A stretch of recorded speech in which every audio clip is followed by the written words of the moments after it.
دولسم سبب مؤمنانو په دې زنا کې د واقع کېدلو هغه استماع الاغاني دي، سندري اوریدل. فضیل ابن عیاض رحمه الله فرمای چې الغناء رقیه الزنا، غنا چې دا دم د زنا ده. یو څوک چې درنګي غنا اوري، سندري اوري، دا انسان زناونو ته جلب کیږي او دغه فساد او په دغه ګناه کې واقع کیږي. مؤمنانو راځي نن خپل معاشره ته وګورو. زمونږ په معاشره کې په غنا کې په شعر او شعرونو کې څه شی ویل کیږي او څه شی ته دعوت کیږي. نن د یو چا د مخ لیدلو ته، د چا د وجود لیدلو ته، د خواهش تر افسولو لپاره دا کیږي. ابن تیمیه رحمه الله په مجموع الفتاوی کې لیکي چې من اقوى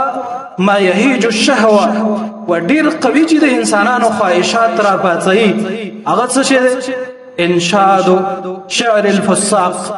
دا شیرونه دي چې د فاسقان او فاجران خلک وي، د دې وجنه خواهشات پیدا کیږي.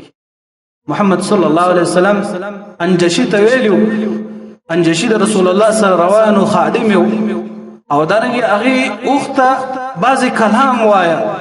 د اوخته تیزول او دارنګه درو کولو د پاره د عربو د عادت دي چې بعضی شیرونه ورته وای. وای محمد صلی الله علیه وسلم ورته ویل چې انجشه رفقا بالقوارير. علماء دې حدیث دوه مطلب دي. یو خدای دې چې دا اسونه مته زو دا او خان چې دا مته زو ځکه زنانه په دې باندې ناس دي شاید د مشکل او ضرر ونه رسي. او دوهم مطلب دا دی چې ته په دې خوږ आवाज باندې دا زمزمه کې دلته من سره قوارير دي، شیشې دي، کله چې دا आवाज واوري نه دغه شیشه به ماتي. ابن قیم رحم الله فرمای وای چا کې چې عقل وی ادنا عقل هغه به اس کله د خپل اهل او د ځان لپاره سندره اوریدل خوښ نه کی. ولید رحم الله ویل چې یا بني امیہ نصیحت کو خپل قوم ته چې ایاکم والغنا، ځان د سندر اوریدلو نه وساتئ. ولې په دې کې وایي څو نقصانات. اول نقصان بګیدا ده چې انه ينقص الحیا، دا د انسان نه حیا ختمي. یو عزتمن سړی وي چې کله سندري او ستار او رباب واوري هغه مجلس ته په غټه ګیره باندې رادانګي، حیا به کې به نه وي، حیات ختم شي. دویم ويزيد الشهوه، د انسانانو کې خواهشات ډېرې. دریم نقصان دا دی چې ويهدم المروه، د انسان سړیتوب ختمي. د دې وجه نه امام شافعي اکثر علما وایي هغه څوک چې سندرغاړي دي او سندري او د ټکی مکی وایي د دې گواهی او شهادت نه قبليږي، ځکه مروت او سړیتوب په دې کې نشته. وانه لينوب عن الخمر ويفعل، وای دا چې د شراب نائب دی، شراب چې په انسان باندې څه کارونه کوي، سندري او غنام په هغه کارونه کوي. وان كنتم لابد فاعلين، وچیرته ختما تاسو به سندري اوري او چارم نکیږي نفجنب النساء، ويخبل الزنانا او خزي د سندرو اوریدلو نه وساتئ. ولی ځکه دا سندري چې دي فانه داعيه للزنا، دا دعوت زنا ته ورکی او زنا ته خلق را بلی. بل بچی لورګانې کورونه ټولنه د دې نه وساتئ ځکه په دې کې فسادات. خالد رحم الله فرمای وای موږ د سليمان ابن عبد الملک سره په معسكر کې وای کله چې شپه خوره شو د ستار او د رباب आवाज راته، د سندري आवाज راته. وای سليمان بن عبد الملک راولګي د بکر دغه خلکو په سیولې چې دا خلک راولې څوک چې دا کار کوي. وای کله چې راوستل هغه ته بیان وکړ او ورته چې تاسو د دې غنا د سندر اوریدلو د zarar نه خبر استه یو کنه استه. وای د دې د مثال له سندر اوریدل، وای کله چې یو نر اس خزینه اس ویني دا هغه د وجنه د هغه شهوت را پیدا کیږي او د هغه سره واقع کیږي. وای کله چې یو خزه وخویني دا هغه د وجنه شهوت پیدا کیږي. وای کله چې سرله بزویني دا هغه د وجنه شهوت پیدا کیږي. وکذالک الغنا، دا رنګي سندري چې دي کله چې یو سړی اوري دغه وجنه د زنانو سره محبت پیدا کیږي او د دې وجنه زناونه پیدا کیږي. خلق سندري ستار او رباب د څه د پاره اوري؟ او د دې لپاره اوري په هغه کې څه شي دي دین پکې ده ایمان پکې ده انسان آخرت ته راکش کی ونه د فحشا او بهي د چا د مخ او د چا د اختان او د چا د وجود او د باډانو تذکری پکې دي مؤمنان ټول پکې زنا ته بيدینی ته بې ایمانی ته دعوت حتی هغه شابه چې شیرونه ویل خپل ځان او خپل نفس به د دې نسات اتیا دا یو شاعر د مشهور په عربو کې وای دا یو قوم ته لاړ یو ځای ته لاړ الته ملمو یو کلی او علاقه کې علاقه خلک دې ته راټول شو خپل منځي کې ویلې چې خطیب مشهور شاعر دی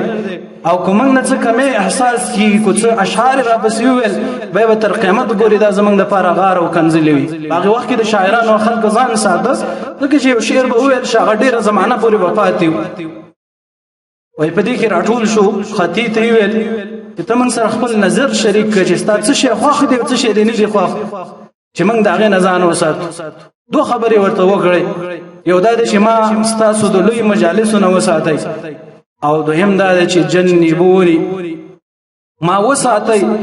د سندرو اوریدلو من شبابکم د غزوانان چې کم الکان کم سندري او کم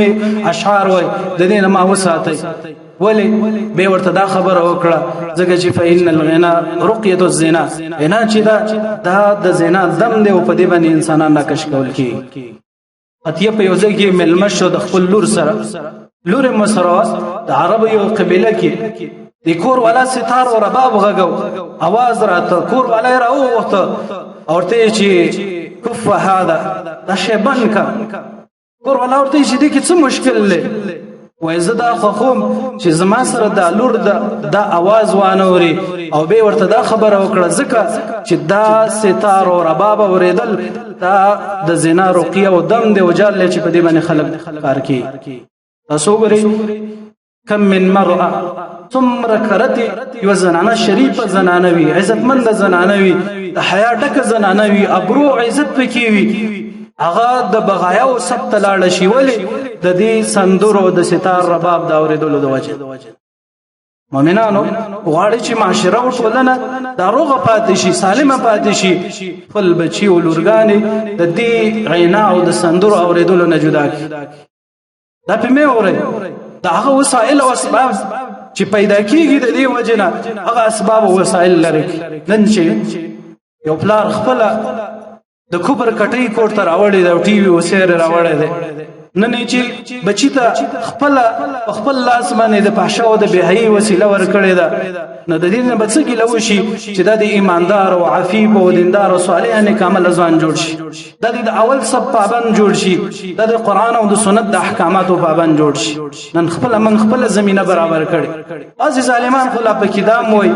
چې لکه من ټي وي راوړل ده من پکې حج ګورو پلانې پکې ګورو تلاوت پکې ګورو پلانې مولا پکې ګورو آیا په دې حج کې چې دا کم خلک ګرځي دا ټول ستا خپلوان دي آیا دغه مولا چې ته ورته ګوري او ستا ښځه او بچي چې ورته ګوري آیا دا ستا پلار دی ورور دی موږ ته شرط زنانو ته وایو خلکو ته وایي چې خپل نظرونه کته کوي ځکه پکې حج وګوري ستا بچي پکې څه ګوري ستا لور پکې څه ګوري ستا خپلوان چې راځي دلته هغه پکې څه ګوري د ډیرو خلکو مالونه په دغه معصیتونو او په دغه ګناہونو باندې لګي مؤمنانو خپل بچو په لټونه وکړي چې څه شي اوري خپل لورګانو او د کورنۍ په لټونه وکړي چې هغه څه شي اوري او د هغه په موبایل کې څه شي دي د دې وجه نه عمر رضی الله عنه ویل هر هغه څوک چې دا شي نه اوري عینا او سندري او رباب اوري وای دا سړی به ځاني وي سندري د څه د پاره اوریدل کیږي مقصد یې څه وي هدف یې څه وي دا هدف دا دی چې او چا سره یارانه او دوستانه او عشق حرام وکي هغه مقصد دی دا برید الزنا دی باید چې مؤمنان د نه ځان وسات